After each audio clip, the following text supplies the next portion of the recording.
ಮೊನ್ನೆ 13 ತಾರೀಕು ನಡೆದಂಥ ಕಾಂಗ್ರೆಸ್ ಪಕ್ಷ ಕಚೇರಿ ನಡೆದಂಥ ಒಂದು ಘಟನೆ ಬಗ್ಗೆ ಇವತ್ತು ರಾಜ್ಯದ ಜನತೆಗೆ ಮತ್ತು ಕಾಂಗ್ರೆಸ್ ಪಕ್ಷ ಶಾಸಕರಿಗೆ ಕಾಂಗ್ರೆಸ್ ಪಕ್ಷದ ಧುರೀಣರಿಗೆ ನಾನು ಕ್ಲಿಯರ್ ಮಾಡಲಿಕ್ಕೆ ಪತ್ರಿಕಾಗೋಷ್ಠಿ ಕರೆದೇನೆ. ವಿಶೇಷವಾಗಿ ಮೊನ್ನೆ ನಡೆದಂಥ ಕಾಂಗ್ರೆಸ್ CLP ಮೀಟಿಂಗು ಮತ್ತು ಇನ್ನೊಂದು ಸರ್ವ ಸದಸ್ಯ ಮೀಟಿಂಗ್ದಲ್ಲಿ ಸನ್ಮಾನ್ಯ DK ಶಿವಕುಮಾರ್ ಅವರು ರಾಜ್ಯದ ಜನತೆಗೆ ಕಾಂಗ್ರೆಸ್ ಪಕ್ಷ ಒಂದು ತಪ್ಪು ಸಂದೇಶ ಕೊಡ್ತಿದ್ದರು. ಆ ಸಂದರ್ಭದಲ್ಲಿ ಸನ್ಮಾನ್ಯ ಸತೀಶ್ ಜಾರಕಿಹೊಳಿ ಅವರು ಮಧ್ಯಪ್ರವೇಶಿಸಿ ತಮ್ಮ ಮೈಕನ್ನು ತಗೊಂಡು ಅದ್ರ ಬಗ್ಗೆ ಅಲ್ಲೇ ಪಕ್ಷದ ವೇದಿಕೆಯಲ್ಲಿ ಹೇಳಿದ್ರಂತ ನಂಗೆ ಮಾಧ್ಯಮದಲ್ಲಿ ನೋಡಿದೆ. ಆದರೂ ಮಾಧ್ಯಮದಲ್ಲಿ ಬಂದಂಥ ಸುದ್ದಿಯನ್ನು ತಿಳಿದೆ. ನನ್ನ ಕಾಂಗ್ರೆಸ್ ಶಾಸಕ ಮಿತ್ರರಲ್ಲಿ ಫೋನ್ ಮುಖಾಂತರ ಸಂಪರ್ಕ ಮಾಡಿ ನಡೆದ ಘಟನೆ ಬಗ್ಗೆ ಕೂಲಂಕಷವಾಗಿ ಚರ್ಚಿಸಿ ಇವತ್ತು ಪತ್ರಿಕಾಗೋಷ್ಠಿ ಕರೆದೇನೆ. ಯಾಕಂದರೆ ಅಲ್ಲಿ ನನ್ನ ಹೆಸರು ಪ್ರಸ್ತಾವ ಆಯಿತು. ಅಲ್ಲಿ ಕಾಂಗ್ರೆಸ್ ಪಕ್ಷದ ಸಭೆಯಲ್ಲಿ ನಾನು ಅವಾಗ 13-18 ನಾನು ಕಾಂಗ್ರೆಸ್ ಪಕ್ಷ ಶಾಸಕಿದ್ದಾಗ ಸನ್ಮಾನ್ಯ ಪರಮೇಶ್ವರು ಕಾಂಗ್ರೆಸ್ ಪಕ್ಷ ಅಧ್ಯಕ್ಷರಿದ್ದರು. ರಾಜ್ಯದ ಮುಖ್ಯಮಂತ್ರಿಯಾಗಿ ಸಿದ್ದರಾಮಯ್ಯ ಅವರಿದ್ದರು. ಆ ಸಂದರ್ಭದಲ್ಲಿ ಬೆಳಗಾವಿ ಜಿಲ್ಲೆಯ ಕಾಂಗ್ರೆಸ್ ಪಕ್ಷ ಕಚೇರಿ ಕಟ್ಟಡಕ್ಕೋಸ್ಕರ ಒಂದು DK ಶಿವಕುಮಾರ್ ಅವರು ವೇದಿಕೆ ಮುಖಾಂತರ ದಿಲ್ಲಿಯ ನಾಯಕರು ಮತ್ತು ಕಾಂಗ್ರೆಸ್ ಪಕ್ಷದ ಎಲ್ಲ ಕಾಂಗ್ರೆಸ್ ಶಾಸಕರು ಮತ್ತು ಅಲ್ಲಿ ಮುಖಂಡರ ಮುಂದೆ ಈ ಕಟ್ಟಡ ಆಗಲಿಕ್ಕೆ ಶ್ರೀಮತಿ ಲಕ್ಷ್ಮೀ ಹೆಬ್ಬಾಳ್ಕರ್ ಕಾರಣ ಅಂತ ಒಂದು ಸಂದರ್ಭದಲ್ಲಿ ಪದೇ ಹೇಳ್ತಿದ್ದ.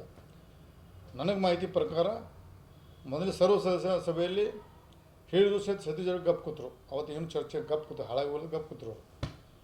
ಎರಡನೇ ಬಾರಿಗೆ ಮತ್ತೊಂದು ಮೀಟಿಂಗ್ದಾಗ ಮತ್ತೆ ಅದೇ ಮಾಡಿದ ಸತೀಶ್ ಜಾರಕಿಹೊಳಿ ಎಲ್ಲಿಂದ ಸಿಟ್ಟು ಬದುಕೋತ ಅವ್ರಿಗೆ ಇವತ್ತು ಈ ಸಂದರ್ಭ ಧನ್ಯವಾದ ಹೇಳ್ತೀನಿ. ಅವರಿಗೆ ಒಂದು ವಿರೋಧ ಮಾಡೋ ಶಕ್ತಿ ದೇವ್ರಿಗೆ ಕೊಟ್ಟದ ಅಂತ ಮುಂದಿನ ಹಂತದಲ್ಲಿ ಕೊಡಲ ದೇವರಲ್ಲಿ ಲಕ್ಷ್ಮೀ ತಾಯಲ್ಲಿ ಬಿಡ್ಕೋತೀನಿ. ಯಾಕಂದರೆ ವಿರೋಧ ಮಾಡೋಂಥ ಶಕ್ತಿ ಇರಬೇಕು. ಯಾಕೆ ವಿರೋಧ ಮಾಡೋ ಸಂದರ್ಭ ವಿರೋಧ ಮಾಡೋದಕ್ಕೆ ರಾಜ್ಯಕ್ಕೆ ಅನ್ಯಾಯ ಆಗುತ್ತೆ, ಜನಾಂಗಕ್ಕೆ ಅನ್ಯಾಯ ಆಗೈತೆ. ಇವತ್ತು ಸತೀಶ್ ಜಾರಕಿಹೊಳಿಗೆ ನಾನು ಹೃದಯಪೂರ್ವಕ ಅಭಿನಂದನೆ ಸಲ್ಲಿಸ್ತೀನಿ. ಅಲ್ಲಿ ಆ ಸಂದರ್ಭದಲ್ಲಿ ಇಂಟರ್ವ್ಯೂ ಆಗಿ ಅಲ್ಲಿ ಮಾತಾಡೋದಕ್ಕೆ ಇವತ್ತು ಹೃತ್ಪೂರ್ವಕ ಅಭಿನಂದನೆ ಸಲ್ಲಿಸ್ತೀನಿ. ಆವಾಗ ವೇದಿಕೆ ಮೇಲೆ ಹೋಗಿ ಶಿವಕುಮಾರ್ ಅವರ ಕೈಯಲ್ಲಿದ್ದಂಥ ಮೈಕ್ ತೊಗೊಂಡು ಇಲ್ಲಿ 13-18 ನಡೆದಂಥ ಕಾಂಗ್ರೆಸ್ ಪಕ್ಷದ ಕಚೇರಿ ಯಾರ ಮುಖಾಂತರ ಹೆಂಗಾಯ್ತು ಅಂದರೆ ಸವಿಸ್ತಾರವಾಗಿ ಹೇಳಿದಿರತ್ತೆ. ಅದರಲ್ಲಿ ಮೇನ್ ಆವಾಗ ಶ್ರೀಮತಿ ಲಕ್ಷ್ಮೀ ಹೆಬ್ಬಾಳ್ಕರ್ ಅವರು ಕಾಂಗ್ರೆಸ್ ಪಕ್ಷದ ಜಿಲ್ಲಾಧ್ಯಕ್ಷರಿದ್ದರು. ಅವರು ಒಂದು ನೈತಿಕ ಒಂದು ಅಧ್ಯಕ್ಷರಿದ್ದರು ಅಷ್ಟೇ. ಆರ ಕಟ್ಟಡ ನಿರ್ಮಾಣ ಮಾಡಲಿಕ್ಕೆ ಸನ್ಮಾನ್ಯ ಪರಮೇಶ್ವರ್ ಅವರು, ಮುಖ್ಯಮಂತ್ರಿಯವರು ಸಿದ್ದರಾಮಯ್ಯ ಅವರು, ಆವಾಗಿನ ಲೋಕೋಪಯೋಗಿ ಸಚಿವರಾದ ಮಹದೇವಪ್ಪ, ಇಡೀ ರಾಜ್ಯದ ಒಂದು ನಿರ್ವಹಣಾ ಸಮಿತಿ ಅಂದರೆ ಕಟ್ಟಡ ನಿರ್ಮಾಣ ಸಮಿತಿ ಅಧ್ಯಕ್ಷ ಮಾಡಿರೋರು. ಈ ಭಾಗದ ಬೆಳಗಾವಿ ವಿಭಾಗ ಮತ್ತು ಮೈಸೂರು ವಿಭಾಗ ಎರಡು ವಿಭಾಗಕ್ಕೆ SC ಮಹದೇವಪ್ಪನ ಕಟ್ಟಡ ನಿರ್ವಹಣೆ ಮತ್ತು ಹಣ ಕ್ರೋಢೀಕರಣ ಮತ್ತು ಇನ್ನು ಅನೇಕ ಎಲ್ಲ ವಿಚಾರಗೋಸ್ಕರ SC ಮಹದೇವಪ್ಪನ ಕಮಿಟಿ ಅಧ್ಯಕ್ಷ ಮಾಡಿದರು. ಆವಾಗ ನಾನು MLA ಇದ್ದೆ. ನಮ್ಮದೊಂದು ಗ್ರೂಪ್ ಆಗಿ ಒಂದು ಲಕ್ಷ್ಮೀ ಹೆಬ್ಬಾಳ್ಕರು ನಮ್ಮ ಟೀಮ್ ಆಗಿಕೊಂಡು ಕೆಲಸ ಮಾಡಿದ್ದು ಪಕ್ಷದ. ನಾನು ಮಂತ್ರಿ ಇರಲಿಲ್ಲ, ಸತೀಶ್ ಜಾರಕಿಹೊಳಿ ಮಂತ್ರಿ ಇದ್ರು ಅವರು. ಆವಾಗ ನಾವು ಭಾಳಸಂದ ನಾನು ಚಿಕ್ಕವನದ ಕಾಂಗ್ರೆಸ್ ಪಕ್ಷದ ಒಂದು ನಿಷ್ಠಾವಂತ ಕಾರ್ಯಕರ್ತ ಕೆಲಸ ಮಾಡಿ ಶಾಸಕನಾಗಿ ಆ ಸಂದರ್ಭದಲ್ಲಿ ಬಹುಶಃ 4ನೇ ಬಾರಿ ಶಾಸಕ, 5ನೇ ಬಾರಿ ಶಾಸಕ ಇದ್ದೆ. ಬಹುಶಃ 5ನೇ ಬಾರಿ ಶಾಸಕ ಇದ್ದೆ, ಇಲ್ಲ 4ನೇ ಬಾರಿ ಶಾಸಕ ಇದ್ದೆ.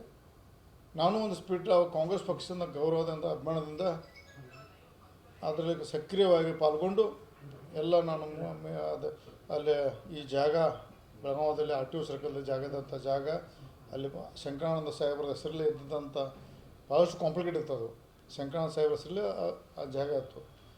ಶಂಕರಾನಂದ ಸಾಹೇಬರಿಗೆ ಅವರ ಸುಪುತ್ರಗಳಿಗೆ ನಾನು ಕನ್ವಿನ್ಸ್ ಮಾಡಿ ಇದು ಖಾಲಿ ಬಿದ್ದಿದೆ, ಕಾಂಗ್ರೆಸ್ ಪಕ್ಷ ನೀವು ನಿಮ್ಮ ತಂದೆಯವರು ಶಂಕರಾನಂದ ಸಾಹೇಬರು ಅವ್ರು ತಿರ್ಕೊಂಡಿದ್ರು.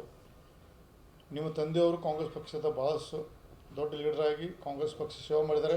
ನಾನು ಶಾಸಕ, ಒಬ್ಬ ದಲಿತ ಸಮಾಜ ಇಬ್ಬರು ಬರೋದ್ರಿಂದ ಒಂದು ಕಾಂಗ್ರೆಸ್ ಪಕ್ಷಕ್ಕೆ ಒಂದು ಕಟ್ಟಡ ಆಗಿ ದಯವಿಟ್ಟು ಇದರಲ್ಲಿ ಕೋರ್ಟ್ ಗೀಟ್ ಹೋಗಬೇಡ್ರಿ, ದಯವಿಟ್ಟು ಬಿಟ್ಟು ಕೊಡೋದು ಕನ್ವಿನ್ಸ್ ಮಾಡಿ ನಾನು ಶಂಕರಾನಂದವರು ಓಂ ಪ್ರಕಾಶ್ ಇದ್ರವಾಗ ಅವರು ಓಂ ಪ್ರಕಾಶ್ ಮತ್ತು ಇನ್ನೂ ಮತ್ತೊಬ್ಬ ಸುಪುತ್ರ ಮುಂಬೈ ಇರ್ತಾರೆ, ಅವ್ರಿಗಿಬ್ಬರು ಕನ್ವಿನ್ಸ್ ಮಾಡಿ ಆ ಜಾಗ ಬಿಟ್ಟು ಕೊಡಿಸಿ ಆಮೇಲೆ ಕ್ಯಾಬಿನೆಟ್ ತಂದು ಅದನ್ನು ಭಾಳ ಕಷ್ಟಪಟ್ಟು ಕ್ಯಾಬಿನೆಟ್ ತಂದು ಆವಾಗ ಕ್ಯಾಬಿನೆಟ್ ಮುಖಾಂತರ ಈ RTO ಸರ್ಕಲ್ ಇದ್ದಂಥ ಕಾಂಗ್ರೆಸ್ ಪಕ್ಷಕ್ಕೆ ಭವ್ಯವಾದ ಆಫೀಸ್ ಇದ್ದ ಜಾಗದಲ್ಲಿ ಆ ಜಾಗವನ್ನು ಸ್ಯಾಂಕ್ಷನ್ ಕೊಟ್ಟರು.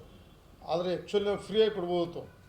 ಆದರೆ 52 ಲಕ್ಷ 54 ಲಕ್ಷ ಮಾಡಿ ಮುಂದೆ ಆಮೇಲೆ ಒಂದು ರಿಕ್ವೆಸ್ಟ್ ಮಾಡಿ ನಾವು ಭಾಳ ಅಮೌಂಟ್ ಜಾಸ್ತಿ ಕಡಿಮೆ ಮಾಡೋಕ್ಕೆ ಪ್ರಯತ್ನ ಮಾಡೋದು. ಆವಾಗ ಅಂದ್ರೆ ಈಗ ಆಗಿಬಿಟ್ಟದೆ ಮತ್ತು ಮಾಡಿ ಕಾಂಗ್ರೆಸ್ ಪಕ್ಷಕ್ಕೆ ಮತ್ತು ಸರಿ ಹೋಗೋದಿಲ್ಲ, ಹಾಗೆ ತುಂಬಿಡುವ ರಮೇಶ ಅಂತಂತ ಪರಮೇಶ್ವರರು ಮತ್ತು ನಾನು ಕನ್ವಿನ್ಸ್ ಮಾಡಿದಾಗ ನಾವು ಒಂದೇ ಹಂತದಲ್ಲಿ 54 ಲಕ್ಷ ಭಾಳ ಆಕತಿ. ಅದನ್ನು 2 ಪಾರ್ಟ್ ಮಾಡಿಕೊಟ್ರು, 27 ಲಕ್ಷ 2 ಪಾರ್ಟ್ ಮುಖಾಂತರ ಮತ್ತು ಆದೇಶ ಮಾಡಿ 2,000 ತುಂಬಿ ನಾವು ಒಂದು ಫಸ್ಟ್ ಕಂತು ತುಂಬಿ 20 ಲಕ್ಷ ತುಂಬಿದ ತಕ್ಷಣ ಬೆಳಗಾವಿ ಕಾರ್ಪೊರೇಷನ್ ಖರೀದಿ ಕೊಡಬೇಕು ಅಂತ ಆರ್ಡ್ರ್ ಮಾಡಿದ್ರು. ನಾನೇ ಸ್ವತಃ ತಿರುಗಾಡಿ ಎಲ್ಲ ಆಫೀಸ್ ಮಾಡಿ ಮಾಡಿದೆ. 27 ಲಕ್ಷ ರೂಪಾಯಿ ನಾನು ತುಂಬಿದೆ, ಖರೀದಿ ಮಾಡಿಸಿದೆ. ನೀವು ಸ್ವಂತ 27 ಲಕ್ಷ ನಾನು ದಿಲ್ಲಿಯಲ್ಲಿದ್ದೆ, ಒಬ್ಬರ ಮುಖಾಂತರ ತುಂಬಿಸಿ ಆಮೇಲೆ ಅವ್ರು ನನಗೆ ಕೊಟ್ಟೆ. ಅದನ್ನು ಕೆಲವು ಒಬ್ಬರು ಹೆಸರು ಹಾಕಿ ಬರೋದು ಅದು ಕೊಟ್ಟು ತುಂಬಿಸಿ ಆಮೇಲೆ ಸಂದರ್ಭ ಖರೀದಾದ ನಂತರ ಭಾಳಷ್ಟು ನೆನಗುಂಬಿತ್ತು, ಅದು ಬಿಲ್ಡಿಂಗ್ ಆಗಲಿಲ್ಲ. ಆಮೇಲೆ ಮುಂದಿನ ಹಂತದಲ್ಲಿ ನಾ ಮಂತ್ರಿ ಆದ ನಂತರ ಬೆಳಗಾವಿ ಜಿಲ್ಲಾ ಉಸ್ತುವಾರಿ ಆದ ನಂತರ ಮೊದಲು 1 ಕೋಟಿ ರೂಪಾಯಿ ಕೊಟ್ಟೆ ನಾನು. ಅಷ್ಟೇ 1,20 ಲಕ್ಷ ರೂಪಾಯಿ ಕೊಟ್ಟೆ ನಾನು ಖರೀದಿಗೆ ಮತ್ತು ಒಂದು ಕಟ್ಟಡ ನಿರ್ಮಾಣ. ಆಮೇಲೆ ಭಾಳಷ್ಟು ಗೋಲ್ಮಾಲ್ ಆಗಿದೆ ಅದರಲ್ಲಿ.